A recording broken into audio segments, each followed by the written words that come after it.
The sky burned with unfamiliar light. It wasn't the sun, nor the glint of human satellites. This glow came from a vast alien warship sliding into orbit like a leviathan rising from deep waters. Cities across Earth froze, people staring upward as the ship's shadow swallowed constellations. Inside United Earth Defense Command, Commander Elias Kane stood before the holoscreen, jaw tight, fingers curled into fists. The vessel's sheer scale was terrifying. A city-sized fortress with obsidian plating and glowing scarlet seams, bristling with weapons the likes of which no human navy had ever seen.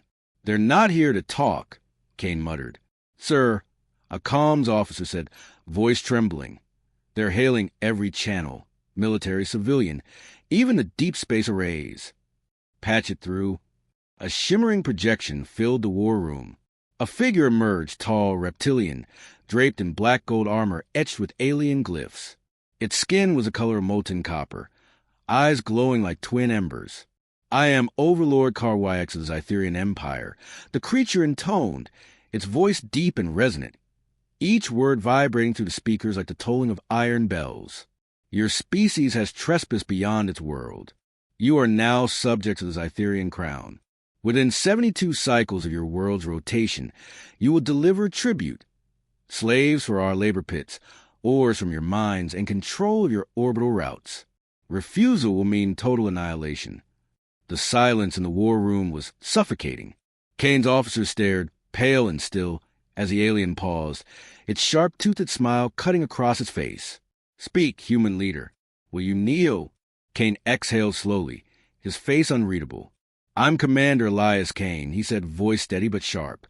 "And Earth kneels to no one." A ripple of shock swept through the room. Several officers exchanged glances, their eyes wide with fear. Karwax tilted his head, as if studying a curious insect. "Defiance," he said softly. "Every primitive species believes itself unique. Yet all break when faced with fire." "Then you haven't met humans," Kane shot back. "We don't break. We fight. If you think we'll hand over our people and our world, you're as blind as you are arrogant." The alien chuckled, a low, metallic rumble.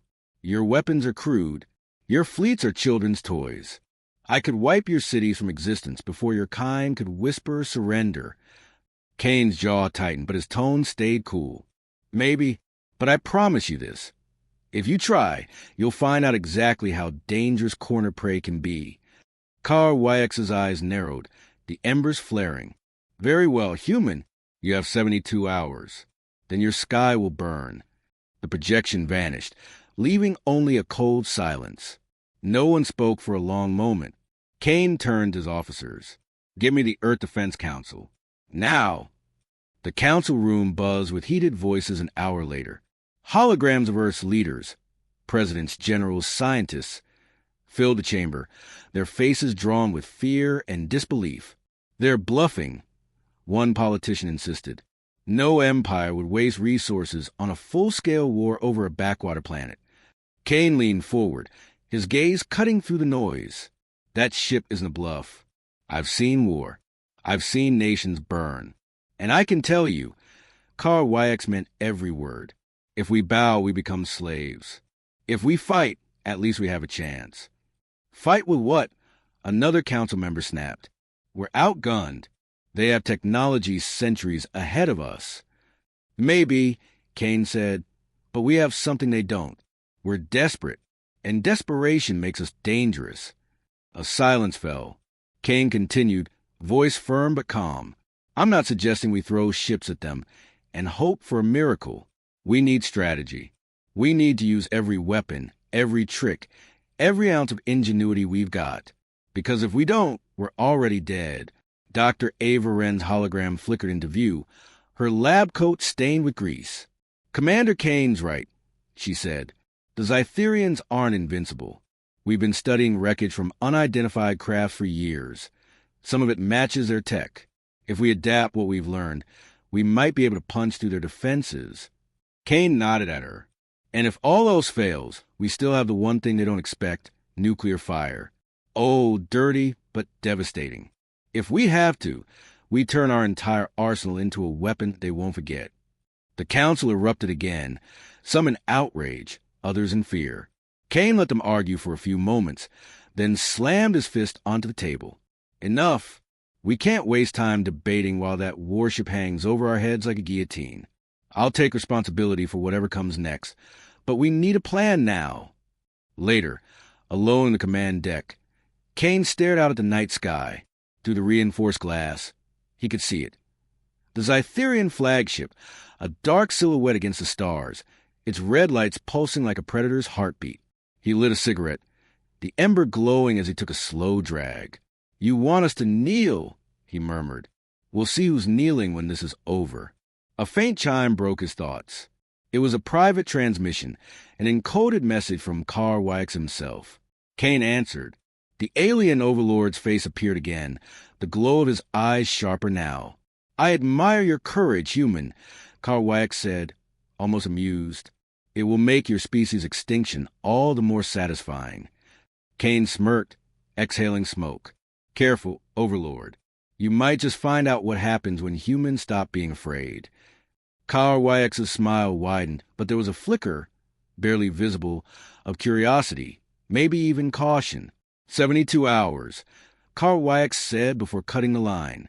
Kane crushed a cigarette under his heel and turned back to the tactical table. 72 hours, he repeated. Plenty of time to teach them what Earth is made of. The council chamber felt like a cage of panic. Leaders and military chiefs filled the hologrid, voices overlapping in heated bursts. The projection of the Zytherian flagship rotated slowly in the center of the room, a silent reminder of the clock ticking down. Commander Elias Kane stood with his hands behind his back, watching the chaos with sharp, steady eyes. He didn't shout to be heard. He waited. When the voices finally subsided into uneasy murmurs, he spoke. 72 hours isn't enough time for diplomacy, Kane said. They're not here to negotiate. They want to strip this planet bare, and every one of you knows it. We can't give them an inch. President Aguilar of the United Earth Council leaned forward, his hologram flickering slightly. "And what do you propose, Commander? We don't have the fleet to repel them, and our defenses were built for orbital skirmishes, not a war with a galactic empire." Kane's voice was firm, cutting through the weight of doubt. "We don't have to match them ship for ship. We need to hit them where they least expect. We fight like wolves, fast, brutal, and unpredictable. We use the weapons they think we're too primitive to deploy." The council fell silent. "You're talking about nuclear weapons," said Admiral Kaito, his tone half warning, half disbelief. "I'm talking about survival," Kane replied. "Their sensors will be tuned for plasma and railguns. They won't expect fission warheads hidden behind decoys. We turn their arrogance against them." A quiet voice broke in. Dr. Averin stepped forward from the shadows of the lab console, her dark hair tied messily, streaked with grease from the machines she practically lived among. "Commander Kane's right," she said. "We've been dissecting alien debris for 20 years. Their shielding isn't designed for the kind of radiation and explosive kinetics nukes produce. If we combine their tech with our warheads, we might punch through their hulls." One council member scoffed. "Might? That's your plan." Ava's gaze didn't waver. "The Zytherians underestimate us. That's our only advantage. They believe humanity is weak because we don't have faster-than-light ships or quantum cannons. But raw destructive power? We're unmatched. No species in the galaxy is crazy enough to turn its own planet into an arsenal. Except us." Kane gave her the faintest nod. "We build the trap now. We rig a tribute ship with warheads, coat them with scavenged alien alloy to fool their scans, and deliver it right into their hangar. When they think we've submitted, we detonate. And while they're reeling, we hit them again." The council erupted again, a tangle of voices. "That's suicide," one shouted. "It'll provoke total planetary bombardment." Kane's voice rose, not with anger, but with cutting precision. "If we do nothing, we're already dead. At least this way, we get to choose how we fight." Hours later, Kane stood in the hangar of the Orbital Defense Station Vanguard. Engineers and soldiers moved like a swarm of ants, hauling crates of missiles, nuclear cores, and scavenged alien plates. The metallic tang of welding filled the air. Doctorin crouched beside a half-assembled warhead, hands deep inside its casing, her movements brisk and certain. Kane watched her work. "How long until you got something I can use?" he asked. Ava didn't look up. "Give me 10 hours. I'll strip every trick I've learned from their tech and lace it into these warheads. Their shields will read these as harmless cargo until it's too late. You sound confident." She paused, finally glancing at him. "I'm not confident. I'm furious. They waltz in here like gods, thinking we'll bend. I'd rather die than let them enslave us." Kane studied her for a moment, then gave a small smile. "That's the spirit that'll save us." In the strategy room, Kane gathered his senior officers. A glowing map of Earth and its orbital zones lit the table. "Here's the plan." Kane began, his tone razor-sharp. "We send a decoy tribute ship, packed with enough warheads to cripple their flagship's hangar. Once the bombs detonate, their defenses will scramble to contain the damage. That's when we strike their escort craft with every railgun and missile we've got." Colonel Reyes frowned. "Our fleet isn't built for direct confrontation. Even if we hit them hard, we won't last long." Kane leaned closer to the map, his gaze unwavering. "We don't need to last long. We just need to make them bleed. Enough that they reconsider whether conquering Earth is worth the cost." There was a moment of silence. Then Reyes nodded. "Understood, sir." As the hours crawled by, the tension became a living thing. Across the planet, civilians prepared for the worst. Families huddled in underground shelters, while the news fed them images of the massive alien warship hanging like a blade over their world. Kane found a rare moment of quiet in the observation deck. Earth's curved glimmer below, scattered with the faint glow of cities. For a brief moment, he thought of his father, a soldier who died during the last global war. "You'd have told me to fight," Kane whispered, "no matter the odds." A soft voice interrupted his thoughts. "You talk to ghosts often?"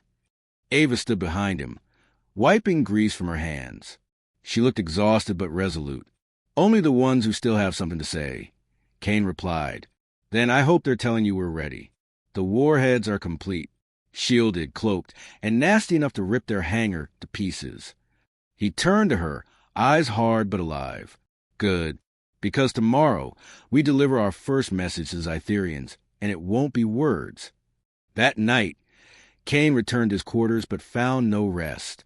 He stared at the mission schedule, every second accounted for. The plan was risky, reckless even, but it was the only card they had left. A secure line chimed. He answered. Car Wyax appeared, his smile wide and cruel. "Your silence intrigues me. Human, are you preparing my tribute? Or are you foolish enough to dream of resistance?" Kane didn't flinch. "Oh, we're preparing something. You'll see soon enough." Car Wyax's eyes narrowed, his voice dripping with contempt. Defiance from a species so fragile. "When I burn your cities, remember that you chose this." Kane leaned forward, his voice calm but razor-edged. "And when you see what's coming, remember this. We warned you. Earth doesn't kneel." Car Wyax's projection vanished. Kane closed the channel, his jaw set. Tomorrow, the clock would start ticking for real. The hangar was silent, except for the hum of engines. The tribute freighter sat at the center, dull gray plating concealing its deadly cargo. Inside, rows of nuclear warheads gleamed under dim lights, their surfaces coated with alien alloys scavenged from decades-old crash sites. Each warhead was armed, shielded, and carefully masked to read as harmless machinery under Zytherian scans. Commander Elias Kane walked the length of the freighter, his boots echoing on the metal floor. "Final checks," he ordered. "Yes, sir," replied Lieutenant Hayes, standing near the loading bay. "Payload is armed. Countdown protocols ready. Remote detonation linked to your command key." Dr. Averin approached, her face streaked with grease and exhaustion, but her eyes sharp. "Their scanners won't catch it. I've triple-layered the signal dampeners. To them, this freighter will look like a cargo container filled with tribute metal." Kane gave her a nod. "Good, because once this thing gets inside their hangar, there's no turning back." At dawn, the Zytherian warship sent its envoy shuttle, a silver spear slicing through the clouds. Its broadcast thundered across Earth's channels. "Humans, deliver your tribute." In orbit, Kane stood on the deck of the Vanguard. His officers watched the screens as the freighter disengaged from its docking clamps and began its slow approach toward the alien vessel. The silence was suffocating. Every heartbeat felt like the second before a trigger pull. "Telemetry locked," Hayes said. "We're within transmission range of the Zytherian flagship." "Patch me through," Kane ordered. The hologram of Overlord Karwax filled the bridge. His crimson eyes glowed with cold amusement. "I see you've chosen wisely. Your surrender is expected." Kane's expression was unreadable. "We're sending you our tribute now. I hope it's satisfactory." Karwax's lips curled into a thin smile. "You learn quickly, human. Perhaps your species can be of use after all." The line cut. Kane turned to Hayes. "Maintain course. Don't make any sudden moves." As the freighter crossed the threshold of the alien hangar, the bridge went silent. The Zytherian vessel scanners swept the ship, flickers of light washing over its surface. "Scan complete," reported Hayes. "No alarms triggered. They think it's clean." Kane exhaled, tension coiling in his chest. "Arm the detonators. Set a 30-second delay on my mark." The feed from the freighter's internal cameras flickered on-screen.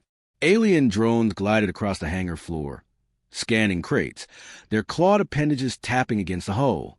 Karwax's voice came through the comms again, dripping with arrogance. "I expected more resistance. Perhaps your kind is wiser than I thought."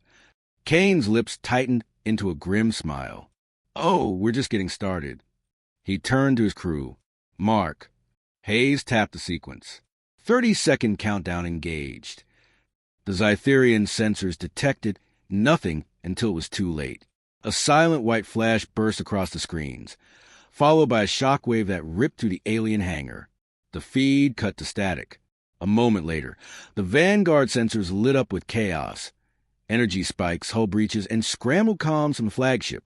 "Direct hit," Hayes reported, voice breaking with disbelief. "Their hangar is gone. Entire bay obliterated." Kane's eyes stayed locked on the sensor data. "All ships, fire everything you've got. Now." The sky erupted.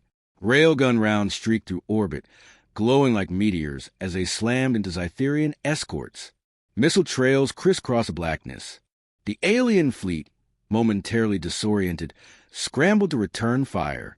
Their weapons, beams of searing plasma, lashed through space, cutting down one of Earth's smaller frigates in a burst of molten debris. "Frigate Orion destroyed," Reyes reported. "Keep firing," Kane snapped. "Make them bleed for every shot they take." The Vanguard shook as a plasma beam grazed its shields, sending a ripple of light across the hull. Sparks rained from an overhead conduit, but Kane didn't flinch. He gripped the console, eyes burning with resolve. "Target their escort on Vector 9, he ordered. "Nail it with everything." The order was followed instantly. A salvo of nuclear-tipped missiles streaked toward the Zytherian escort, detonating with a blinding flash. When the light cleared, the alien vessel was split in half, debris spinning into the void. Karwax's voice roared through the comms, enraged and thunderous. "You dare! You insolent insects! I will scorch your world until nothing remains but ash." Kane's reply was sharp, steady. "You want a tribute? Here's our answer. We don't kneel." Karwax snarled, cutting the line. Moments later, the Zytherian flagship's main guns powered up, glowing with lethal energy. "Brace for return fire." Hayes shouted. A beam of blinding plasma erupted from the flagship, slicing through orbit.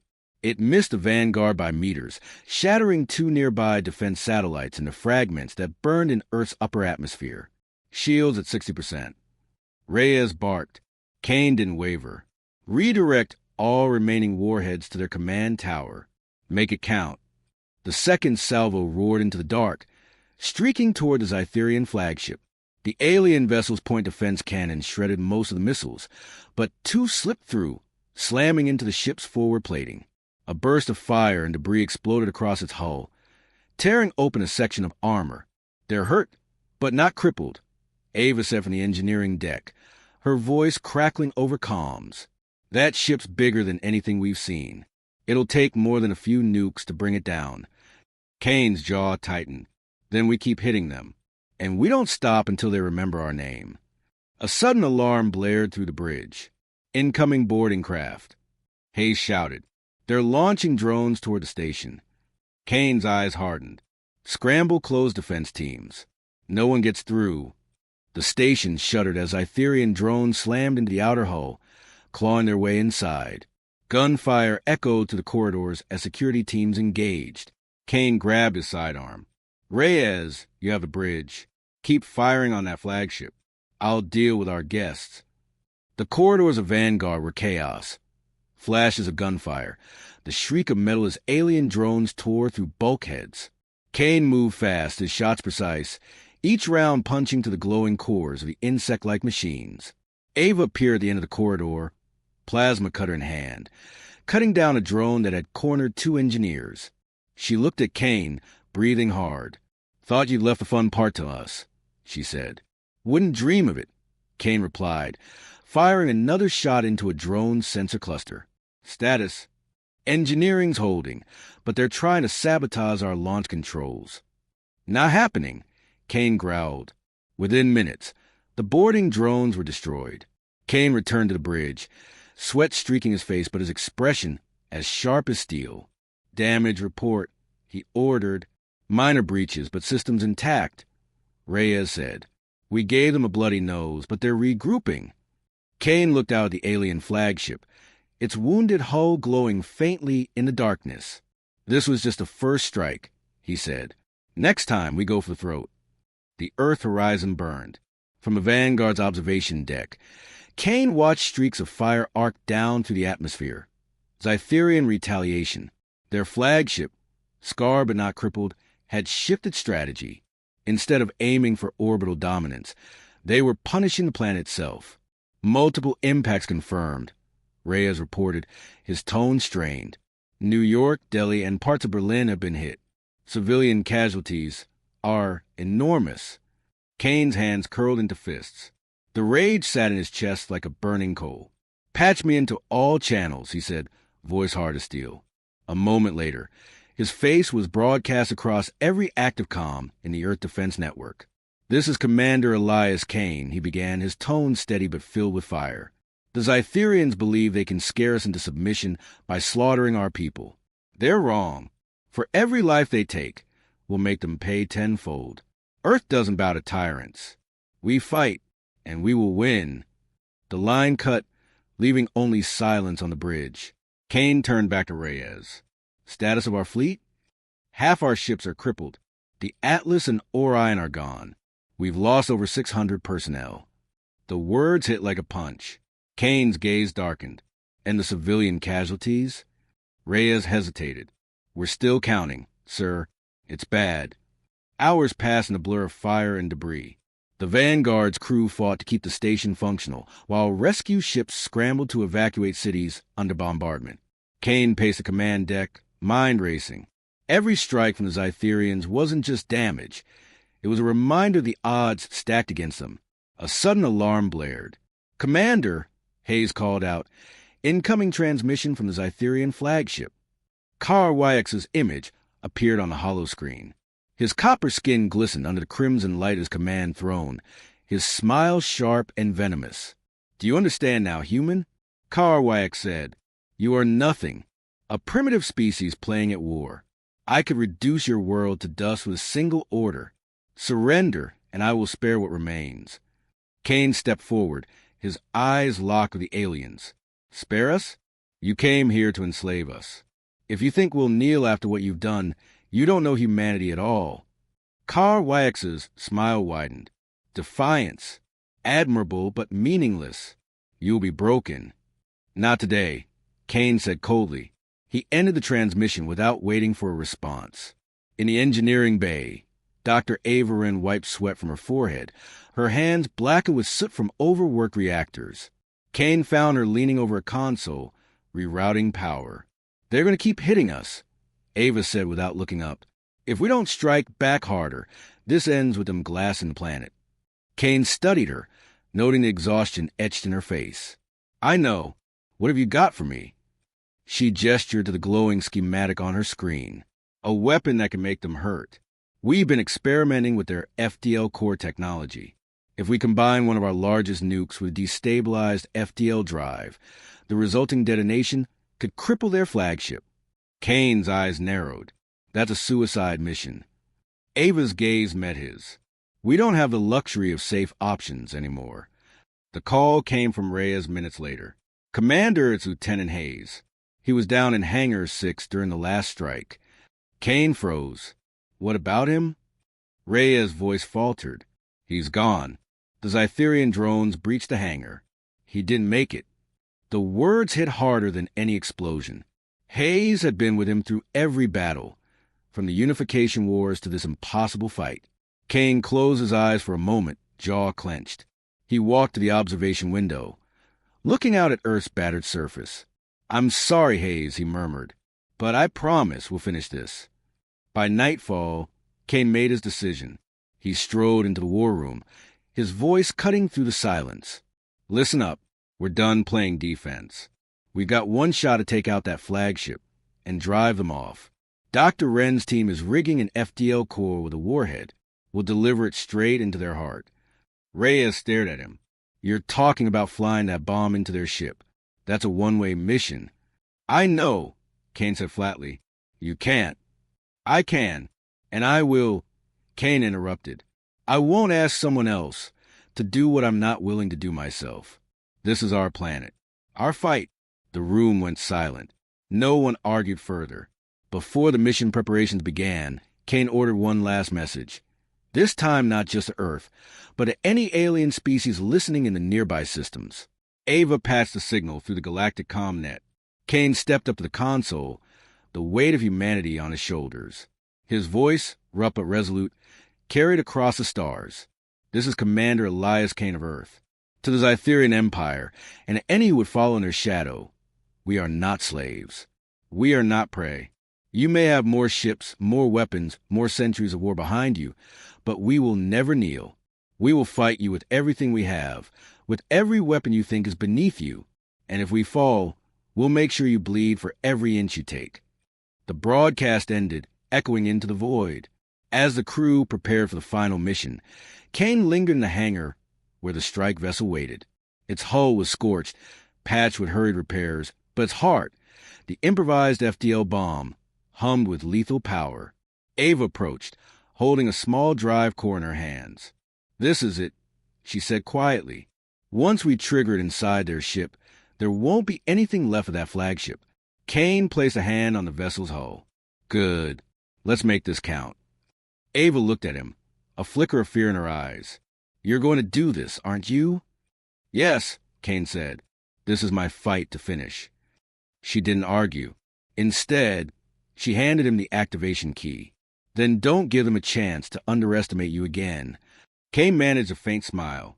Not planning on it. Outside the station, the Zytherian flagship loomed like a wounded predator, its scarred armor glowing under the reflected light of Earth. The countdown to the final assault had begun.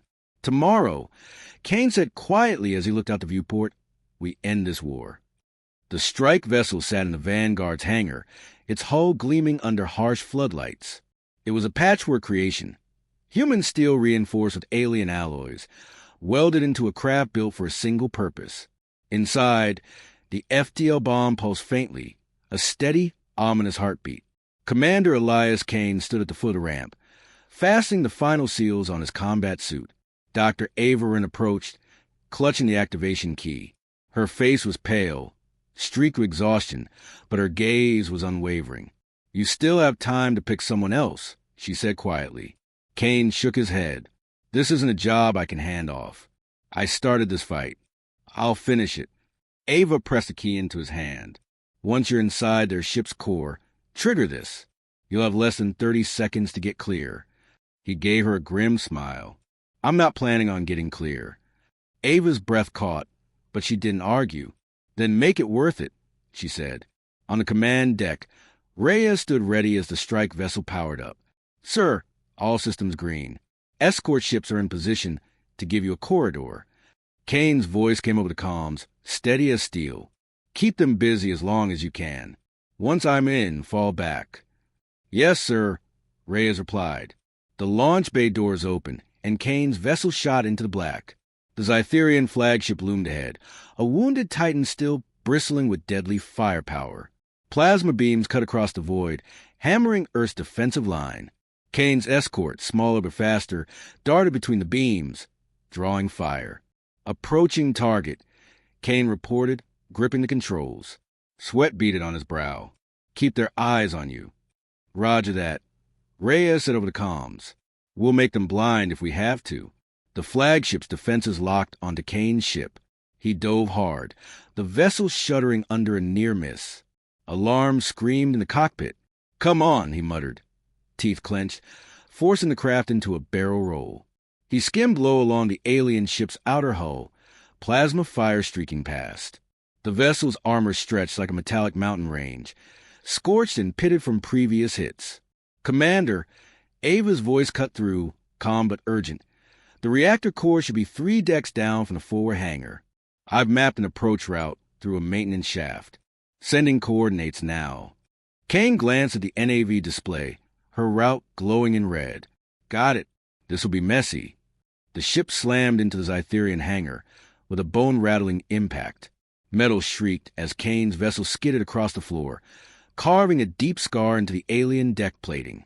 He unstrapped, grabbing his rifle and the activation key. The hangar doors sealed behind him. Zytherian drones swarmed in, their metallic limbs clicking as their weapons primed.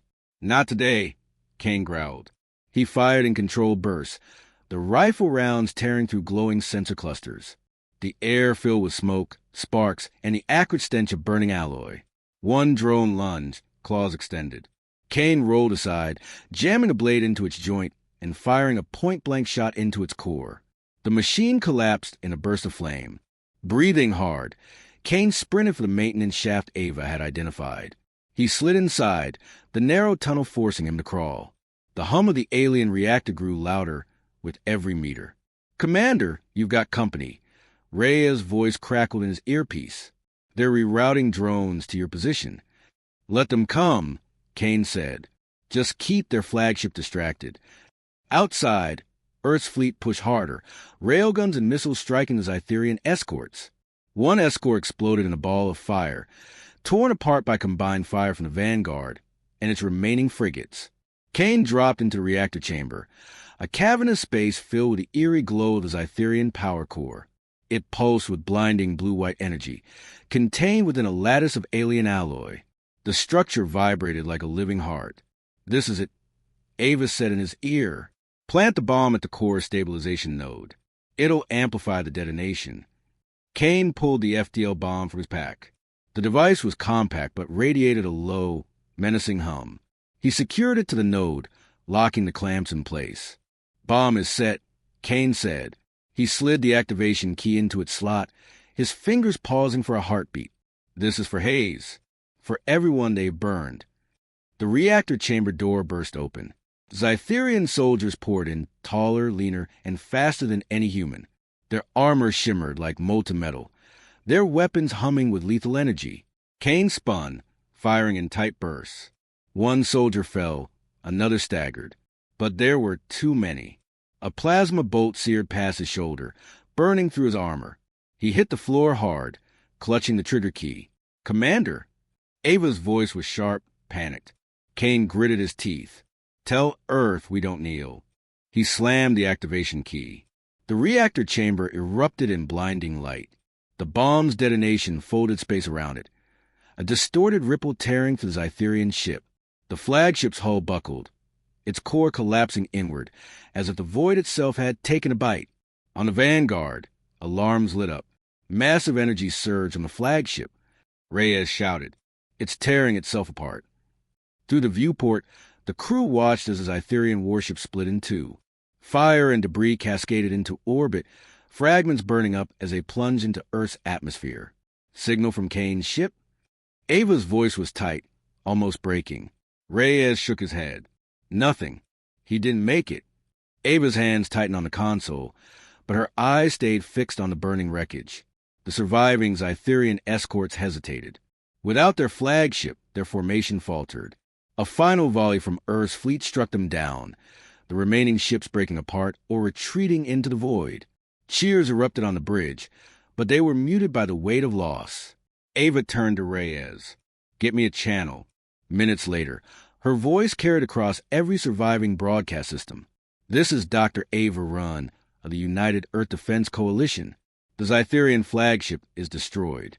Earth stands free. We owe our lives to Commander Elias Kane, who gave everything so we could survive. Let his message be clear. Humanity kneels to no one." The war was over, but the silence that followed was heavy. On the observation deck, Ava stared at the stars, her reflection pale in the glass.